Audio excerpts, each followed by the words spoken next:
Happy Monday, everybody. Happy Monday, and welcome to Grace and Gossip. I am your host, Crystal XO. And you guys, we don't have much time today because, as you know, if you watch this channel, I am headed out of the country today.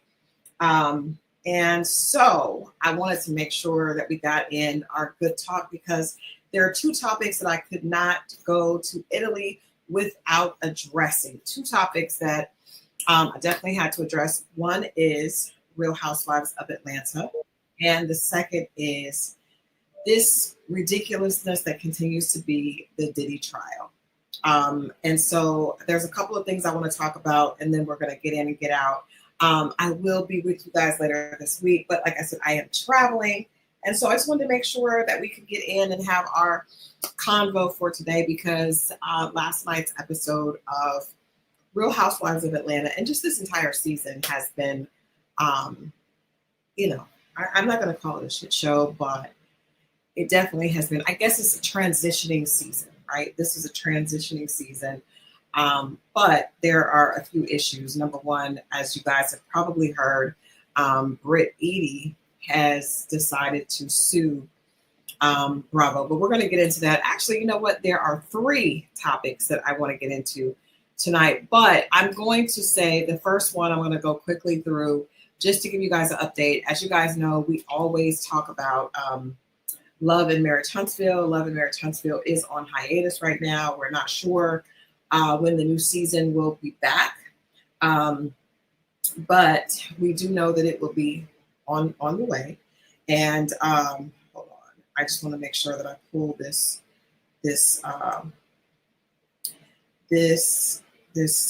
photo for you guys before we get into this. So Love and Marriage Huntsville is on hiatus right now. However, and you guys know last season, just like the Housewives, it was a bit of a shit show. There was a lot going on that just didn't make a lot of sense. Number one, there was the debacle with the newbies, Trish and Ken. We're not sure where that situation is. According to, there's a lot of rumors suggesting that they are no longer together, right?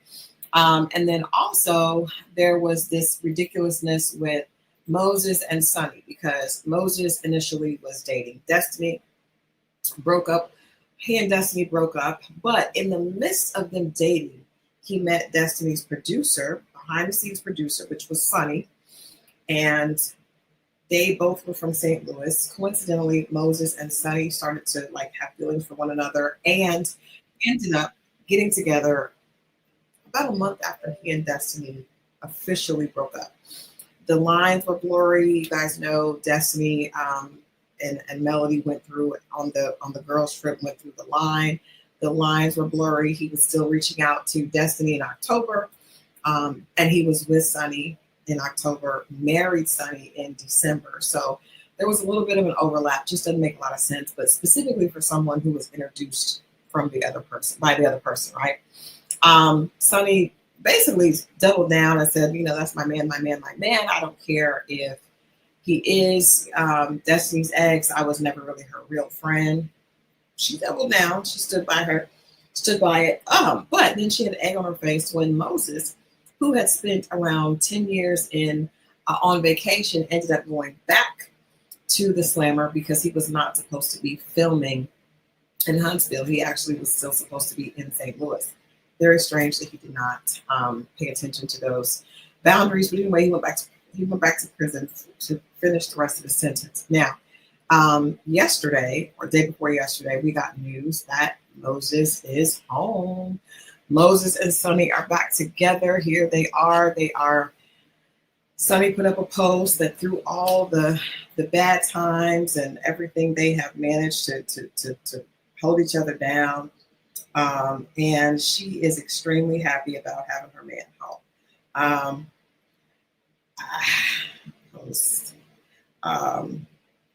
She's excited to have him home and says that they are going to prove all the naysayers wrong. And, they've managed to stick together. Now, I would rather have heard this. I mean, I'm not mad at her being happy that her man is home, but saying that they've managed to prove everyone wrong and they been through the hard times and the good times. Girl, you're really just starting to get into it with this man because he was really in prison, and then you guys have been, the majority of you guys' relationship, he has been in prison, right? He was on parole and dating Destiny, and then you guys were together for a short window, barely 2 months, and then he went back to prison. So yes, I mean, I'm sure the phone calls have been great, and perhaps you were able to have conjugal visits because, um, because you guys were actually married. But it's just going to be a little strange to see, and supposedly we will not be able to see um, them the aftermath of this because allegedly they're not on the show. I don't know that for certain, but that's what I hear. I'm just going to read to you guys this post really quickly, and then we're going to pivot on to Real Housewives. Sunny says, this was her post that she put up the other day when her man came home. She said, this road hasn't been easy. We've lost, we've cried, we've laughed, we've smiled, and we overcame. It's been the longest 10 months ever, but now we're here. No more lonely nights, no more lies, no more rumors, no more bars. Welcome home, Moses. My man is back. What they thought would kill us only made us stronger. That seems like a bit of a premature post. But okay. You made it through the 10 months, girl. But, hopefully you'll be able to make it through the next 10 years. That's the true test, right?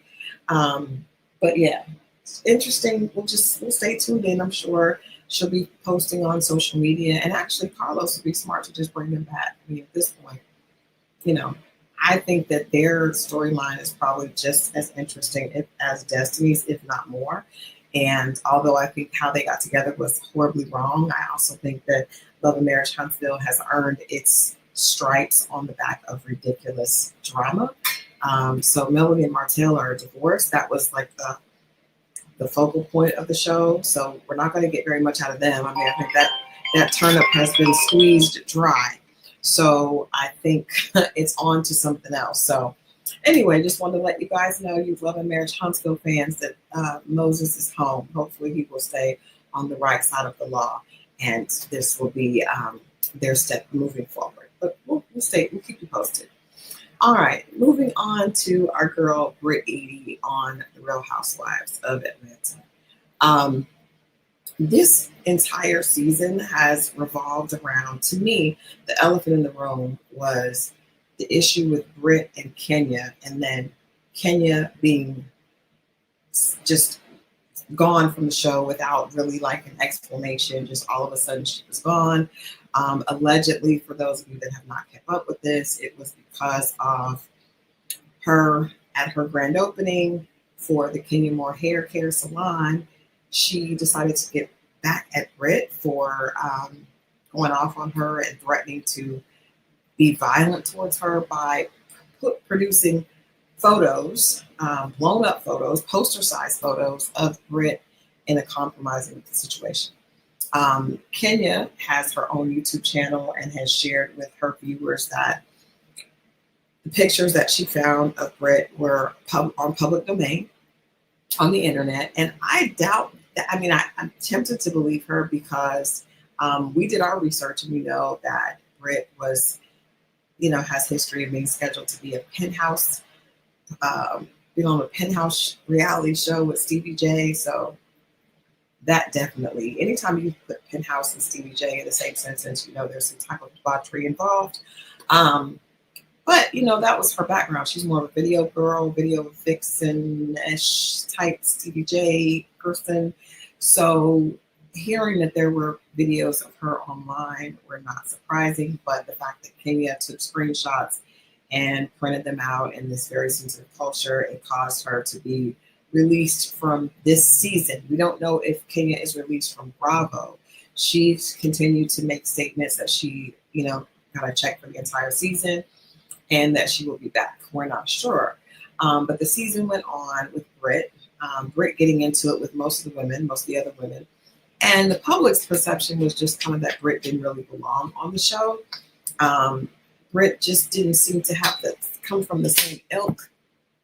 Not saying that the housewives are sophisticated at all, but there's still levels, right? So Brit just seemed more to most of the viewers to fit more of like the Love and Hip Hop or Bad Girls type vibe. I'm not gonna say Bad Girls. I'm gonna be honest. I don't think she's necessarily Bad Girls, but I definitely think that she would fit on Love and Hip Hop. I actually think that she would probably be like a great character for Love and Hip Hop, right? Because she's gorgeous, very very pretty.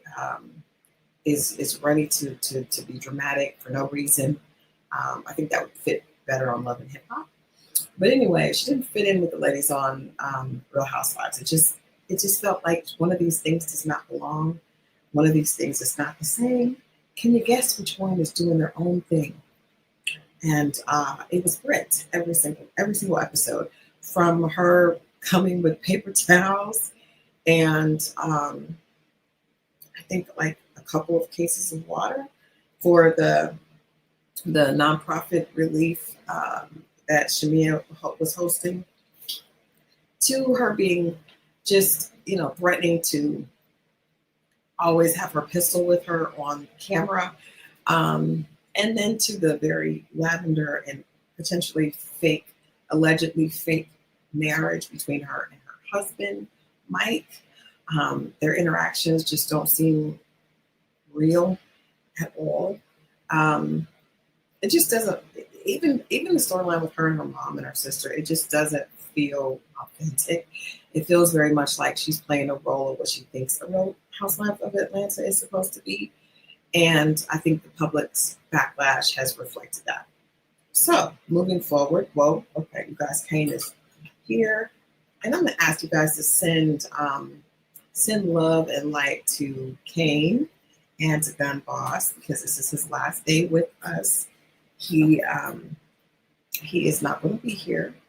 He has been very, very sick and just not doing well. And you guys know our family's going to be tore up missing Kane. And I just want to thank all of you who have always mentioned him and Sugar Pie in the little comments, in the comments on the show. I love that, and I appreciate it so much that you guys love on them and think they're hilarious. And we're definitely going to miss Kane.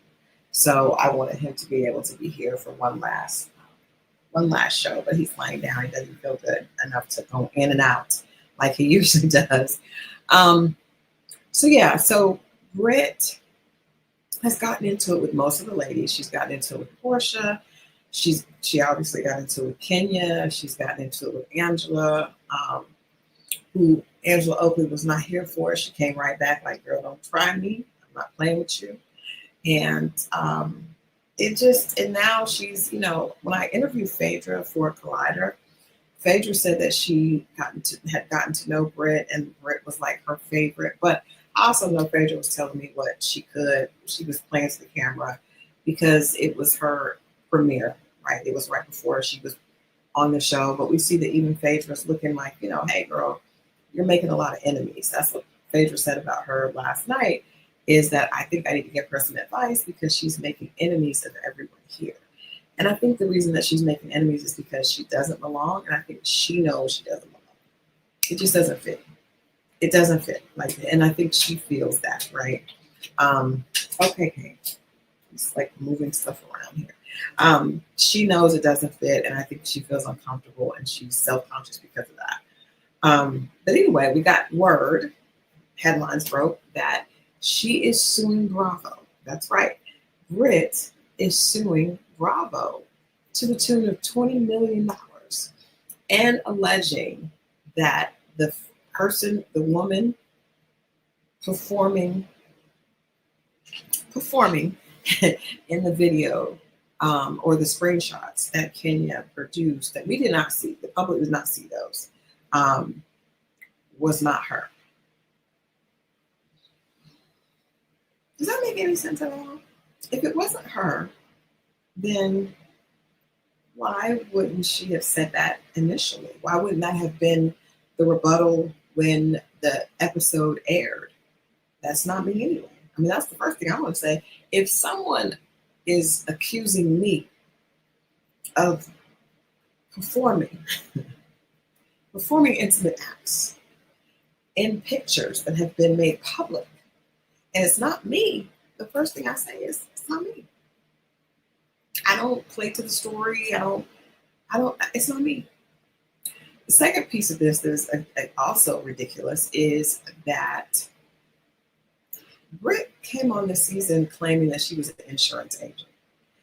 I don't think we have heard hide nor hair of any of her clients, right? I think she alleged that her husband was a client and that's how they met. Perhaps. I believe that. I just don't know if it was an insurance client. I also don't think that he is into the type of insurance that she sells or that she would have been selling. I don't think so. I think he probably buys insurance or from same-sex insurance salesman, and she was looking for a way to get in love into Real Housewives of Atlanta, and Bravo did not do a great job of vetting to cast her. So, is it her fault? Is it Bravo's fault? I mean, I guess that's remains to be seen what comes out of this. But what we do know is that everyone, there's a mass opinion that Nene Leakes was like one of the biggest stars in Housewives history. Well, it's not even an opinion. That's true. She was definitely one of the biggest names, right? And a lot of people wanted Nene to return to the Housewives. Nene did not return because Nene sued Bravo for racial discrimination. So Britt taking this approach of suing Bravo probably, we can probably be certain that she will not be back in the next season. I'm assuming that Britt found out that she was not going to be back next season, and that's how we have this lawsuit. Because as thirsty as Britt is, I cannot imagine if there was any chance of her coming back that she would have actually left the show and sued Bravo. Because suing Bravo is the stupidest thing you can do if you want to be on Bravo, right? Even in the future, like we know Monique Samuels is coming back to Real Housewives of Potomac, which is strange because she talked so much, crap about Andy Cohen and the Real Housewives of Potomac. And now she's coming back because she didn't do the ultimate no-no. She didn't cross that line. She talked crap. She went over and got on Carlos King's franchise, Love and Marriage DC. She did that. Actually, she was the star. She was the cornerstone of that series initially. And then she talked crap about Carlos. And now she's back on the Housewives of Potomac. But they probably needed somebody with Karen being in the slammer and Robin being gone. And then Mia, who was causing all the drama, is gone. So anyway, but she was able to come back because she did not sue Bravo. Britt suing Bravo is not only going to make her unable to return to Bravo, but I would assume it's probably going to make her unattractive for other networks as well. Not that there's a lot of options for Britt, but I doubt Mona Scott is going to, well, who knows? But I'm just saying, I would just think that would definitely put like a scarlet letter on your head if you're suing, the place where you got your bread and butter. And she's suing, saying that because King had, put out these pictures, but she's also suing, saying that they weren't her. And she's saying that it caused her to lose her livelihood, which was her insurance business.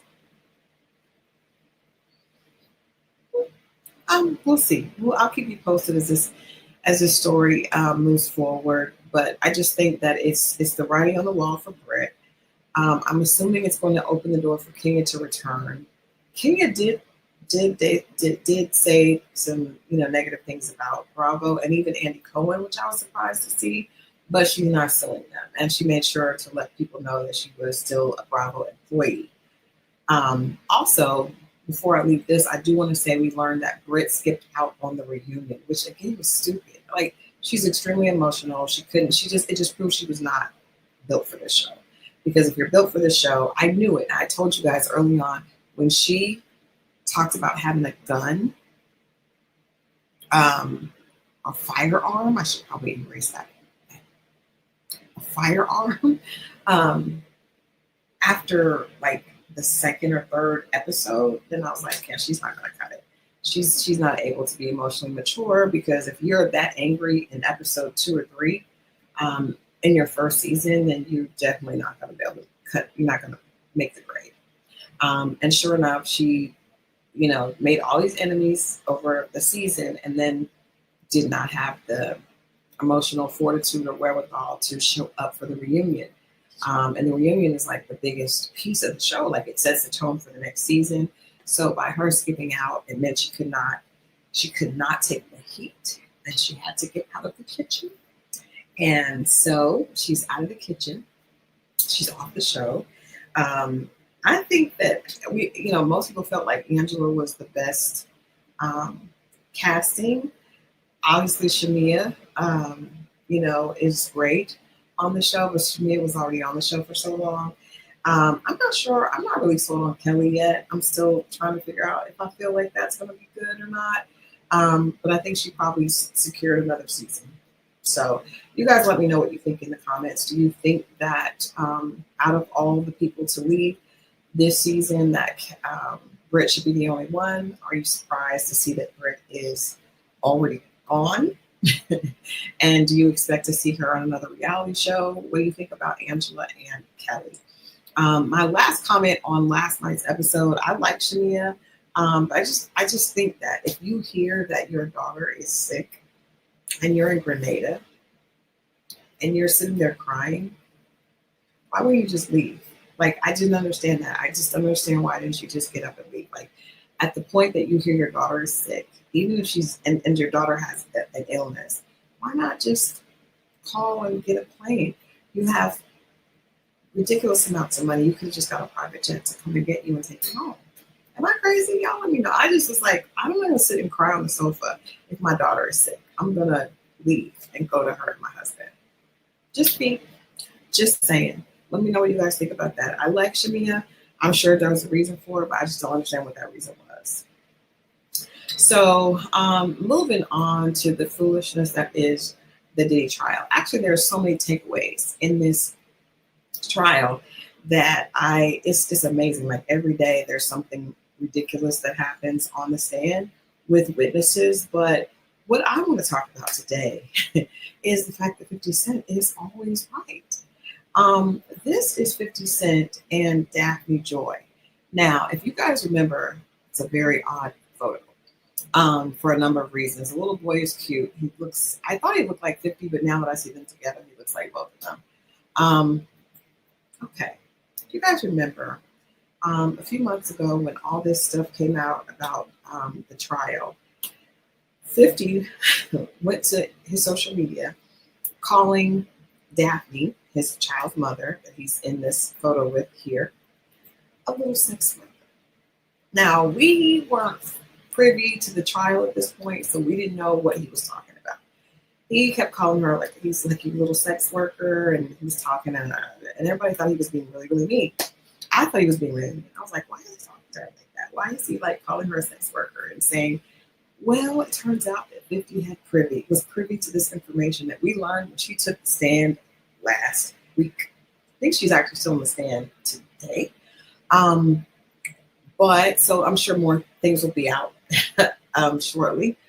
But it turned out there was a Jane Doe that was testifying last week that, of course, the media, somehow it slipped out that it was not just a Jane Doe, it was indeed Daphne Joy. Daphne Joy has a child with 50 Cent, so obviously they were involved for a while. But also, I learned upon further inspection that Daphne Joy also has a history with Jason Derulo and several other celebrity guys. So, whoops, that's not it. So, I am not really sure what has been happening. And to me, it's always like, why do these men get with women that are with everyone else? I guess she's just so that they don't have a choice. Um, I guess they're so beautiful that there just is no choice but to be with her because she's just gorgeous because she's not African American. You know, we know that the men love a swirly, an exotic woman that's not African American. There she is with Jason Derulo. Um, so Daphne has been moving and shaking um, in the celebrity world. She has been moving and shaking. Um, she's been moving and shaking, and she is now on the stand recounting a shamed past with Diddy. So we saw her. Here she is with 50. Here she is with Jason Derulo, and here she is with Diddy. Unbelievable. Unbelievable. Unbelievable. I mean, maybe. I mean, I guess maybe there's just no choice. If it's um, let's see.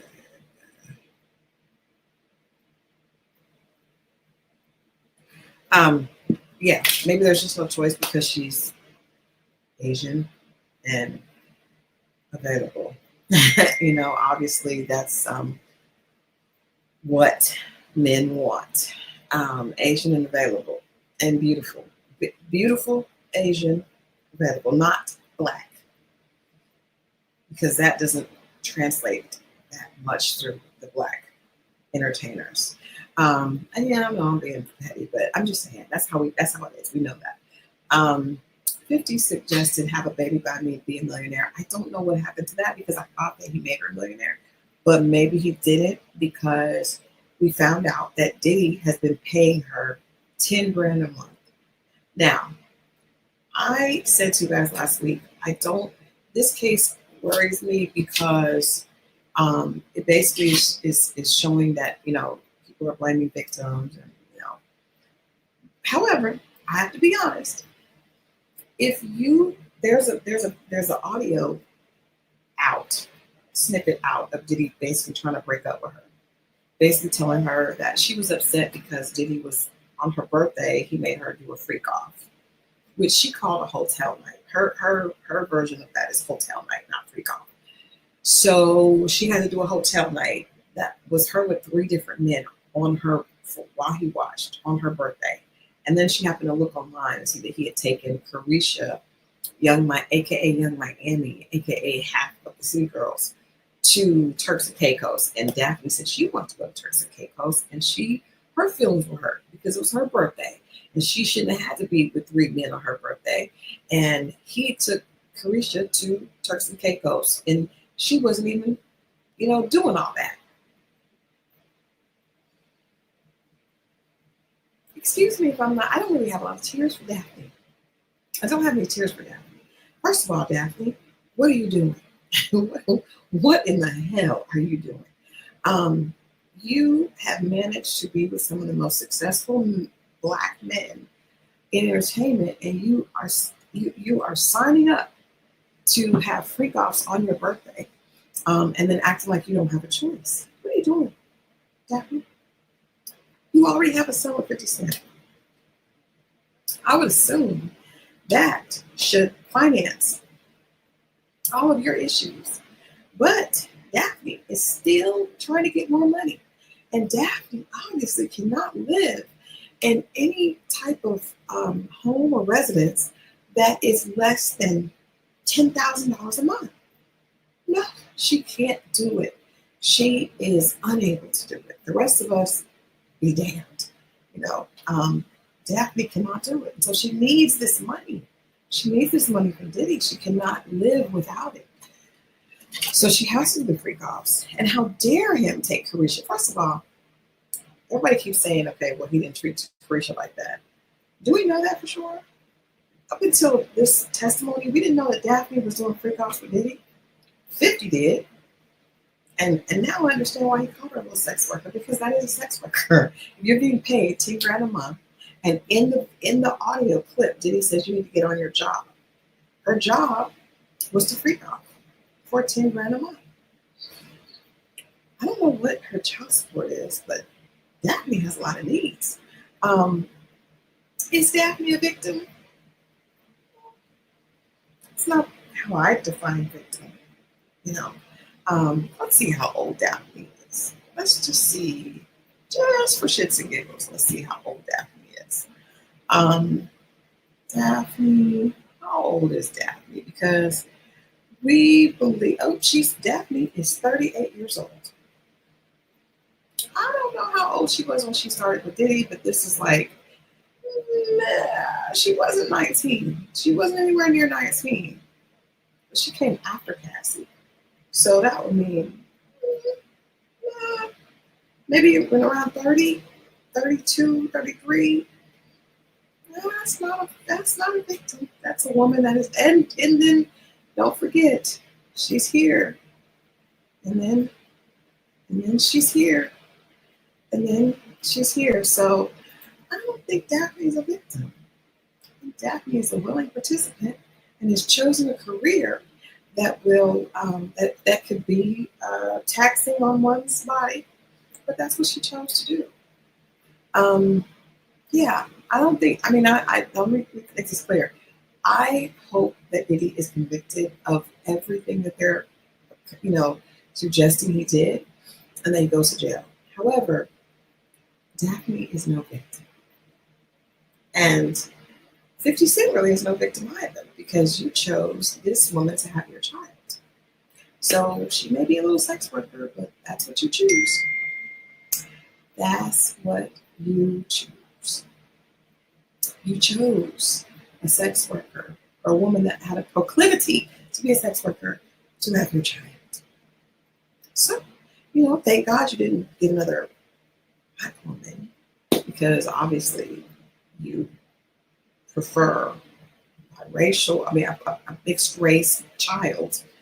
You did not want a black woman. You wanted someone that you found beautiful, but she was a sex worker. So, sorry, not sorry. Good luck to you all. Blessings to you. This will continue to play out, but I would just hope that this is a message to all the young women who are aspiring to get to celebrities, that sometimes be careful what you ask for, because you just may get it, and it may not fare well on your birthday. It may not fare well on your birthday. But if an almost 40-year-old woman decides that that's what she wants to do to get her, to make her money to live on, then you have a right, sis. Go ahead. Do you. But we're not going to cry about it, and we're not going to throw any empathy out for you.